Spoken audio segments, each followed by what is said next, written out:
हाय दोस्तों, मैं ज़की सिद्दीकी। आप सभी का मेरे यूट्यूब चैनल में स्वागत है। आज हम बात करेंगे टाइप्स ऑफ कंपनी के बारे में और टाइप्स ऑफ इन्वेस्टमेंट के बारे में। कितने टाइप के इन्वेस्टमेंट होते हैं और हमको किन चीज़ों में इन्वेस्ट करना चाहिए। चलिए इसी के साथ शुरू करते हैं। हमको बचपन में हर कुछ पढ़ाया जाता है, psychology, physics, chemistry, science and all, इतिहास वगैरह, लेकिन हमको एक चीज़ नहीं पढ़ाया जाता है, वो है इन्वेस्टमेंट। इन्वेस्टमेंट एक ऐसी चीज़ है जिससे जीडीपी बढ़ता है, देश का ग्रो होता है। हम लोग हर कुछ की बात करते हैं, आर्मी की बात करते हैं, देश की बात करते हैं, कंपनी की बात करते हैं, लेकिन कभी इसके बारे में बताया नहीं जाता है कि एक कंपनी क्या होती है, कैसे कंपनी को स्टार्ट किया जाता है, किस तरह से इन्वेस्टमेंट करते हैं। तो इसके बारे में आज हम जानेंगे। 2 टाइप्स की कंपनी होती है, प्राइवेट लिमिटेड कंपनी और public limited company. Private limited company क्या होती है और पब्लिक लिमिटेड कंपनी क्या होती है?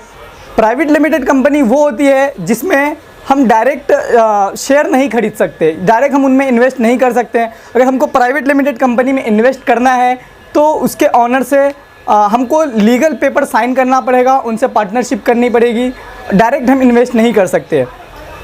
पब्लिक लिमिटेड कंपनी वो है जैसे टाटा कंपनी हो गई, रिलायंस कंपनी हो गई, ये सब पब्लिक लिमिटेड कंपनी है। इसमें हम डायरेक्ट इन्वेस्ट कर सकते हैं एज ए, जिसको स्टॉक मार्केट बोलते हैं, शेयर बोलते हैं।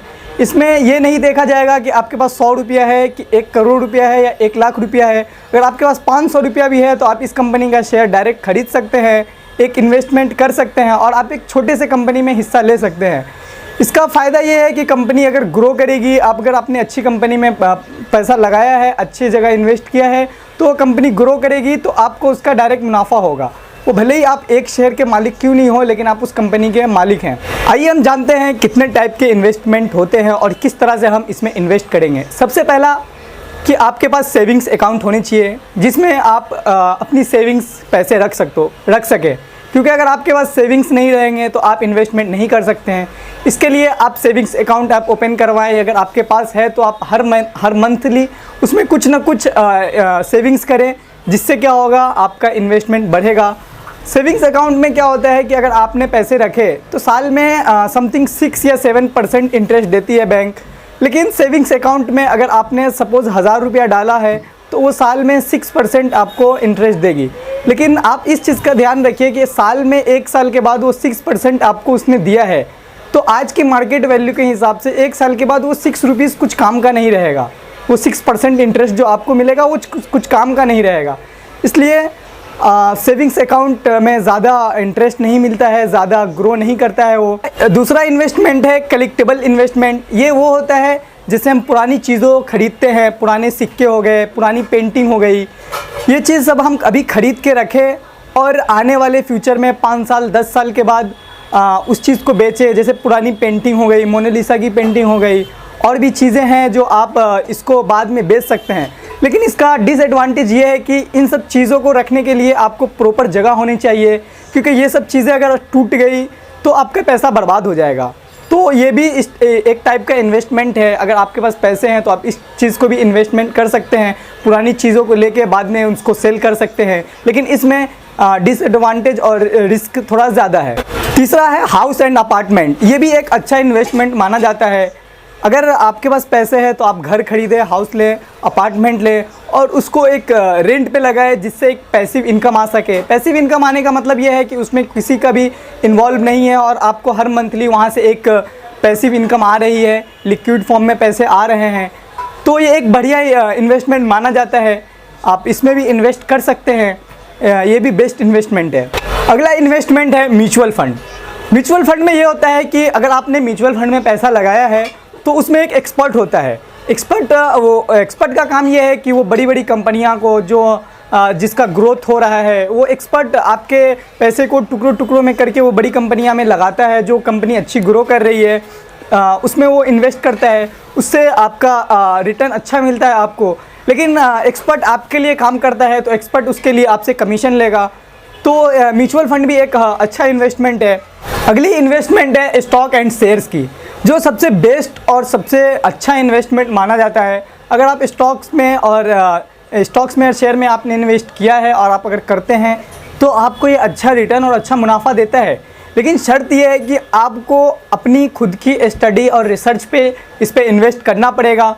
बहुत से लोग इसमें नुकसान करते हैं क्योंकि वो इस पे रिसर्च नहीं करते हैं, तुक्का लगा के खुद पे किसी पे शेयर खरीद लेते हैं, बाद में वो नुकसान हो जाता है उनका। वो फिर बाद में बोलते हैं शेयर मार्केट मुझे लॉस दे दिया, मुझे बर्बाद कर दिया।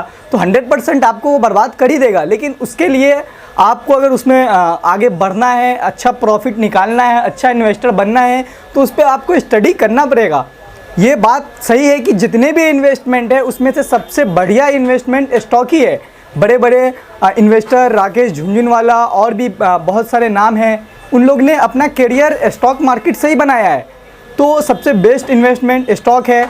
आप इस पे रिसर्च करें, आप इसमें इन्वेस्ट करें। इसमें कई तरह के इन्वेस्टर होते हैं। जैसे पहले इन्वेस्टर जो तुक्का और गेस करके इन्वेस्ट करते हैं, अरे ये कंपनी आज ग्रो कर रही है, बहुत ज़्यादा ऊपर जा रही है, चलो इसमें इन्वेस्ट करते हैं, लेकिन उसका फंडामेंटल एनालिसिस ये सब रिसर्च उस पर नहीं करते हैं और डायरेक्ट इन्वेस्ट कर देते हैं। ऐसे इन्वेस्टर बहुत ही जल्दी या तो प्रॉफिट लेते हैं या तो बहुत ही जल्दी बहुत ज़्यादा लॉस करते हैं। लेकिन आप इस टाइप के इन्वेस्टर बिल्कुल ना बने।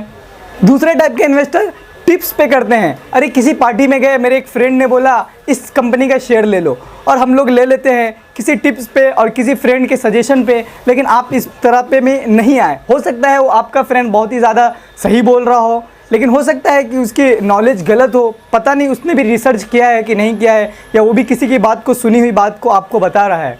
तीसरे टाइप के इन्वेस्टर एजुकेटेड इन्वेस्टर, जो टीवी और न्यूज़ वगैरह में देख के इन्वेस्ट करते हैं। हाँ, ये इन्वेस्टमेंट थोड़ा सही है क्योंकि टीवी वगैरह पे आना वो गलत नहीं है, लेकिन फिर भी आप उस पर भी ज़्यादा भरोसा नहीं करें। आपने कहीं सुना है और उन्होंने बताया आपको एजुकेटेड टिप्स के बारे में, तो आप करें इन्वेस्ट, लेकिन आप अपनी रिसर्च पे ही करें। चौथा इन्वेस्टर वो होता है जो ब्रोकर टिप्स पे करता है। जैसे आपके ब्रोकर ने आपको टिप्स दिया कि सर आप ये शेयर लो, आप वो शेयर लो, तो ब्रोकर टिप्स भी सही होती है, लेकिन 100% सही नहीं होती है।